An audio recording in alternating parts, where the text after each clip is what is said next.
Numbers never lie. That's what my father always told me. While my brother James was learning to smooth clients and charm investors, I was learning the language of spreadsheets and financial statements. Dad understood. He'd built Sullivan Global Enterprises from nothing, and he knew that behind every successful company was someone who understood its true story through its numbers. The real power isn't in the boardroom, Emily, he'd say, reviewing quarterly reports with me late into the night. It's in knowing what these numbers mean. They tell you everything, if you know how to listen. I was listening now, staring at my computer screen at 2 a.m. My office dark except for the soft glow of monitors. The numbers were telling me something was very wrong at Sullivan Global. Still here, sis. James's voice made me jump.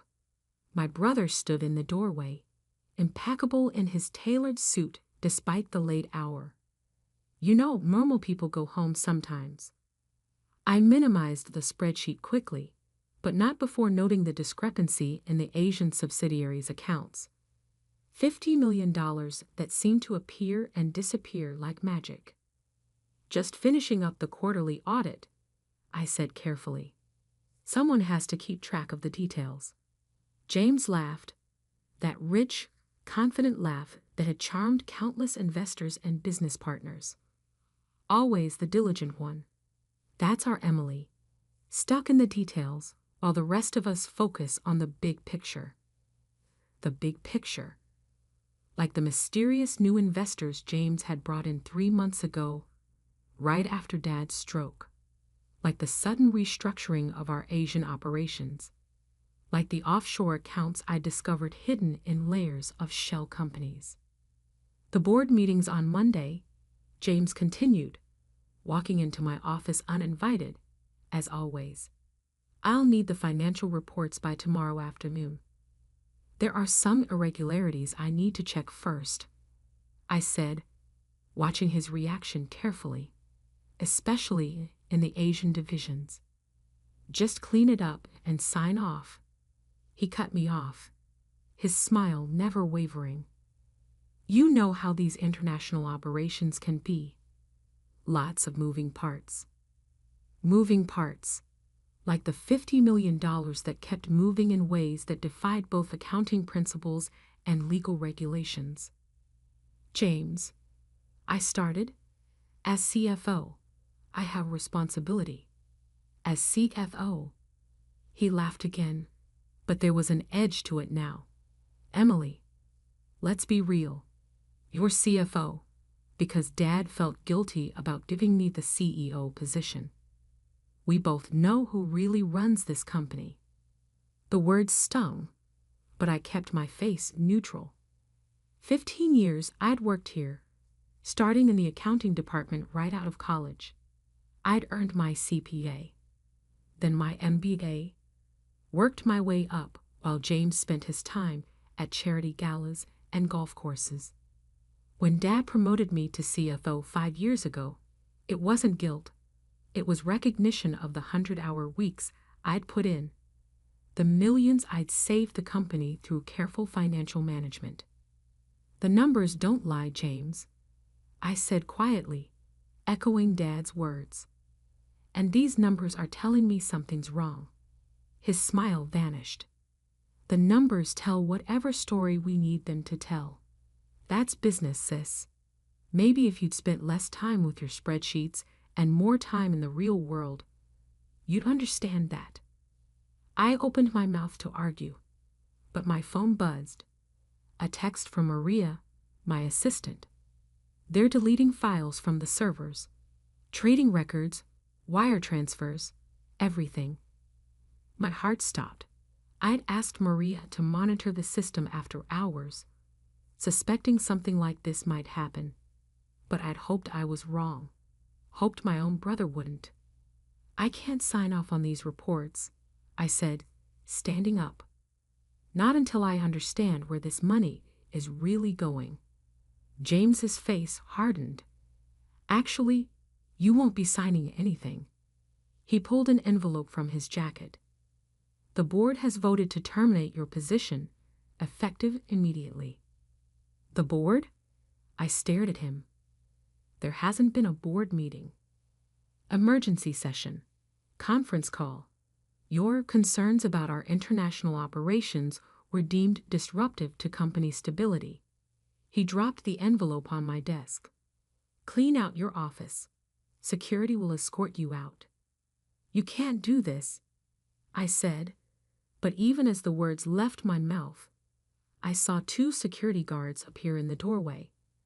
Dad trusted me too. Dad's in a hospital bed, James snapped. And this company needs real leadership, not some accountant obsessing over decimal points. Get out, Emily. You're done here. I looked at my brother, really looked at him, and for the first time, I saw him clearly. The designer suit couldn't hide the desperation in his eyes, the slight tremor in his hands. Whatever he was involved in, it was bigger than I'd imagined. Silently, I gathered my personal items into a box. Pictures of Dad and me at my MBA graduation. The calculator he'd given me on my first day of work. The family photo from better days, before Mom passed, before James decided success meant something different than Dad had taught us. Your company laptop and phone stay here, James said, watching me pack. And Emily, don't try anything stupid. Remember who has the power here.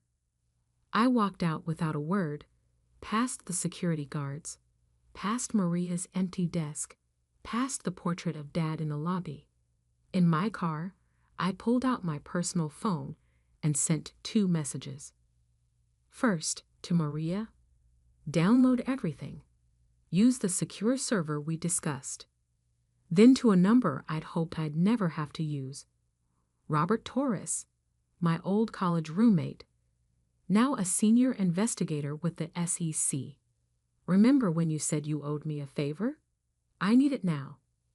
Finally, I opened my briefcase and removed the external hard drive I'd been updating daily for the past 3 months, ever since I'd first noticed the discrepancies, ever since James had started having private meetings with people who didn't show up in any official records.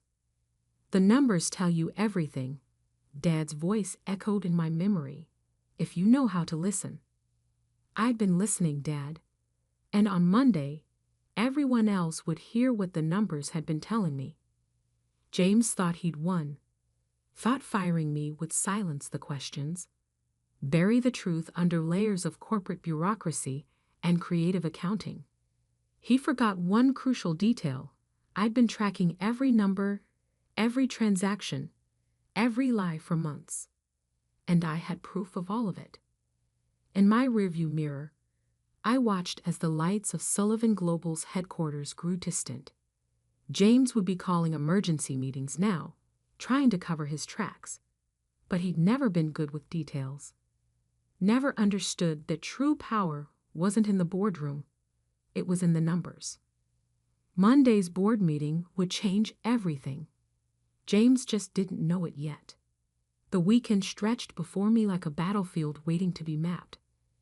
Sitting in my home office, surrounded by financial documents and hard drives, I began to piece together the puzzle I'd been collecting for months.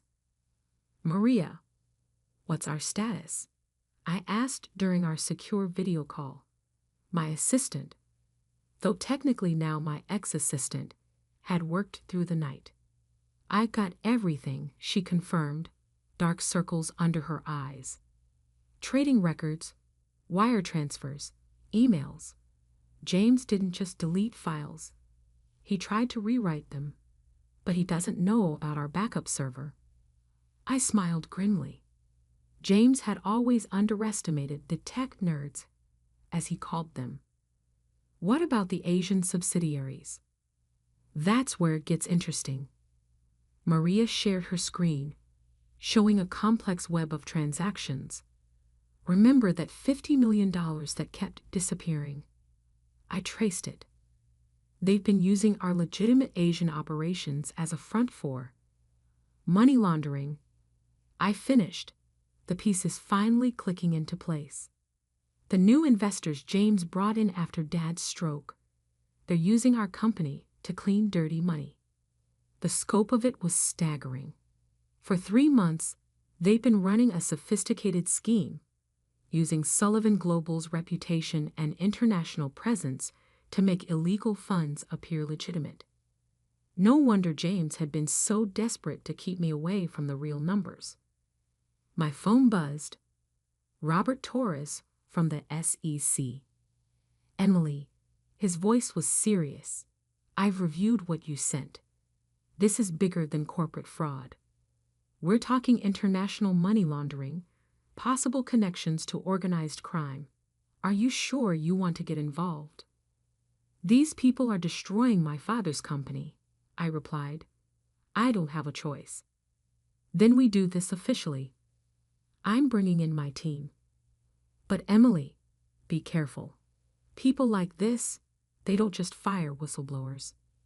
After hanging up, I received an unexpected call from Samuel Wong, our longtime head of Asian operations. Miss Sullivan, he said quietly, I heard about what happened. There's something you should know. Your brother's new partners. They visited our offices last month, made certain demands. When I refused, they threatened my family. My blood ran cold. Why didn't you tell me sooner? They were watching us, but now that you're out, I have documents, records of meetings, things they didn't know I kept.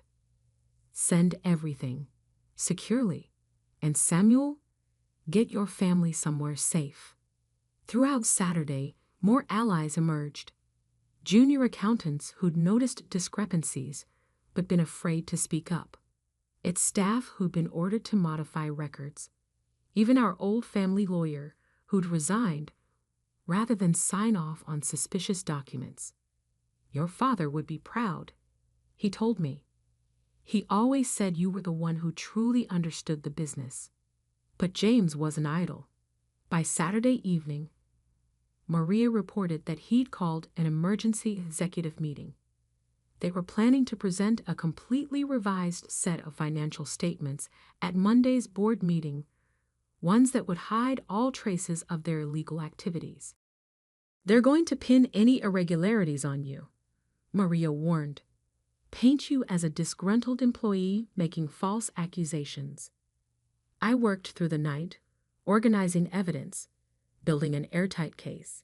Every transaction, every fraudulent record, every altered document carefully cataloged and cross-referenced. The numbers told a story of betrayal, greed, and corruption, but also of hubris. James and his partners had been so confident in their scheme that they'd left trails everywhere. Sunday morning brought an unexpected visitor, Lisa Chen, one of our largest legitimate investors. Something felt wrong about the recent reports, she said, sitting in my living room. The numbers didn't add up.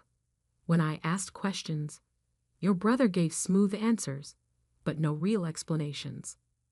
And now I'm worried about my investment and about George Sullivan's legacy. Your father built this company on integrity, Emily. He trusted you to protect that. I showed her some of what I'd discovered. Her face hardened as she understood the implications. The board needs to see this, she said. All of it. I'll make sure they do. But we weren't the only ones preparing for Monday. That afternoon, I received a warning from our head of security. James had hired private investigators to dig up dirt on me. They're trying to discredit you, he said. Looking for anything they can use. Bad investments, personal scandals, even old college photos. I almost laughed. Let them look. I'd spent my life focused on work, on learning the business, on making Dad proud. The worst they'd find would be some boring tax returns and a lot of late nights at the office. As Sunday evening approached, Maria called with urgent news. They're planning to announce a major restructuring tomorrow, she said. spinning off the Asian operations into a separate company. Once that happens, tracing the money will become almost impossible. I looked at the family photo on my desk. Dad, Mom, James and me at the company's 20th anniversary celebration. We were all smiling, proud of what our family had built. How had we gone from that to this? My phone buzzed with a text from James. "It's not too late to back down, sis. Take the severance package. Walk away. Some things are better left alone." I didn't reply. Instead, I sent one final email to Robert Torres, attaching the last pieces of evidence. "Everything's ready," I wrote. "Your team knows what to do." His response was immediate. "We'll be there. Just make sure the board stays in that room long enough to hear the truth." I spent the final hours of Sunday going over every detail one last time. The evidence was clear, irrefutable. But evidence alone wasn't enough. I needed to present it in a way that even James couldn't talk his way around. Dad's voice echoed in my memory. "Numbers tell stories, Emily, but it's people who have to listen." Tomorrow, they would have no choice but to listen. Tomorrow, every number, every transaction, every lie would be exposed. I picked up the family photo, touching Dad's face behind the glass. "I'll fix this," I promised. "Whatever it takes." Monday morning dawned cold and clear. I arrived at Sullivan Global's headquarters early, parking in my old spot out of habit. The security guard at the front desk, Mike, who'd watched me grow up in these halls, looked torn between duty and loyalty. "Miss Sullivan, I'm supposed to," he began. "She's with me," Lisa Chen interrupted, appearing at my side. As a major shareholder, her authority couldn't be questioned. "We're here for the board meeting." James had chosen the largest conference room for today's meeting, no doubt planning to make a show of the company's bright future.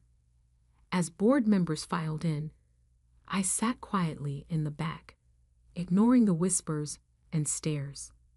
At exactly 9 a.m., James strode in, flanked by his new partners. Men in expensive suits whose names appeared nowhere in official company records. He faltered slightly when he saw me, but recovered quickly. "Ladies and gentlemen," he began smoothly, "thank you for coming. Before we begin, I should address the elephant in the room. My sister Emily, our former CFO, has made some unfortunate accusations." "Accusations?" I stood up. "No, James. I've made discoveries, and the board needs to hear them." "Emily," he said, his smile strained, "you're not authorized to be here. Security?" "Actually," Lisa Chen interrupted, "as a major shareholder, I've invited Ms. Sullivan to present her findings. The board deserves to hear both sides." James's new partners shifted uncomfortably. One reached for his phone, but at that moment, the conference room doors opened again. Robert Torres walked in, followed by a team of SEC investigators. "Nobody leave this room," Torres announced, showing his credentials. "And please, everyone turn off your phones." "What is this?" James demanded, but I could see the fear breaking through his polished facade. "This," I said, connecting my laptop to the projector, "is what happens when you forget that numbers don't lie." For the next hour, I laid out everything. The money laundering scheme disguised as legitimate international trade, the falsified records, the threats against employees who asked questions. With each revelation, I watched James's face grow paler. "These accusations are ridiculous," one of his partners interjected. "You can't prove." "Actually," Samuel Wong's voice came through the video conference screen, "she can. Our head of Asian operations proceeded to share his own documentation, including recordings of threatening conversations. James tried one last time. The company needs this restructuring. We're expanding, growing. You're destroying everything Dad built. I cut him off. And for what? To impress these criminals? To feel powerful? You don't understand business. He spat. You never did. You were just an accountant. No, a weak voice said from the doorway. She's my daughter. Everyone turned. There, in a wheelchair pushed by his nurse, was our father. Dad? James whispered. You're supposed to be in the hospital. Lisa called me, Dad said, his voice thin but clear. Told me what was happening to my company, to my family. His eyes met mine, filled with tears and pride. Show them, Emily. Show them what you found. I pulled up the final set of documents, the complete trail of every illegal transaction, every falsified record, every dollar that had been laundered through our legitimate businesses. The SEC has everything, I announced. So do the FBI and Interpol. It's over, James. What happened next was chaos. James's partners tried to flee, but found federal agents waiting outside. James himself seemed to collapse inward, his carefully constructed world crumbling around him. Dad, he pleaded, I was trying to make the company bigger better. You were trying to make yourself bigger, Dad corrected sadly. Emily understood what I've always taught. Success means nothing without integrity. The next few hours were a blur of federal agents, statements, and arrests. James and his partners were led out in handcuffs. The board voted immediately to remove him as CEO and freeze all suspicious operations. Then came the surprise. The company needs leadership it can trust, Dad announced to the board. Someone who understands both the numbers and the values this company was built on. He looked at me. Emily, will you take the position? I stared at him, then at the board members who were nodding in agreement. Dad, are you sure? He smiled. That warm, proud smile I remembered from childhood. I've never been more sure of anything. The aftermath was both easier and harder than I expected. The company's stock took a hit when the news broke, but our transparency about the situation and immediate corrective actions helped restore investor confidence. Many of James's illegal deals could be unwound, saving us from major losses. More challenging was the personal cost. James faced serious criminal charges. Mom's old friends stopped inviting us to social events. But Dad was there every step of the way, back in the office part-time, helping me rebuild what had almost been lost. 6 months later, I sat in what had been James's office, my office now, looking at the same family photo I'd kept through everything. A knock at the door interrupted my thoughts. Ms. Sullivan? Maria entered, now officially my chief of staff. The new compliance team is ready for your review, and the Asian division reports record legitimate profits this quarter. I smiled. Dad always said, the numbers never lie. She finished with a grin. We know. That evening, I visited James in prison. He looked different, smaller somehow, without his expensive suits and confident smile. I'm sorry, he said, not meeting my eyes. I forgot what Dad taught us, about what really matters. The company's doing well, I told him. Honestly well. When you get out, if you want to learn the right way. He nodded slowly. Maybe start me in accounting. I laughed. The first real laugh we'd shared in years. We'll see. Later, having dinner with Dad in his favorite restaurant, I asked the question that had been bothering me. Did you know? When you made me CFO, that something like this might happen? He set down his fork. I knew James was charming but careless. And I knew you were not just an accountant. You were someone who understood that numbers are really about people, about trust, about doing things right. He squeezed my hand. You saved more than the company, Emily. You saved our family's legacy. Looking at him, I realized he was right. Sullivan Global wasn't just about balance sheets and profit margins. It was about the values behind the numbers, the trust we'd rebuilt, the lessons we'd learned. James had thought power came from corner offices and fancy titles, but Dad had been right all along. Real power came from understanding the truth in the numbers and having the courage to stand by that truth, no matter the cost. Today, Sullivan Global is stronger than ever. Our compliance department is the industry standard. Young accountants fight for internships here, knowing they'll learn more than just numbers. They'll learn integrity. And in my office, next to the family photo, sits a new plaque with Dad's old saying, "Numbers never lie, but it takes wisdom to hear what they're telling you." James gets out of prison next year. Yesterday, he sent me his application for an entry-level position in our accounting department. I smiled as I approved it. Because sometimes the best revenge isn't about destroying someone, it's about showing them a better way.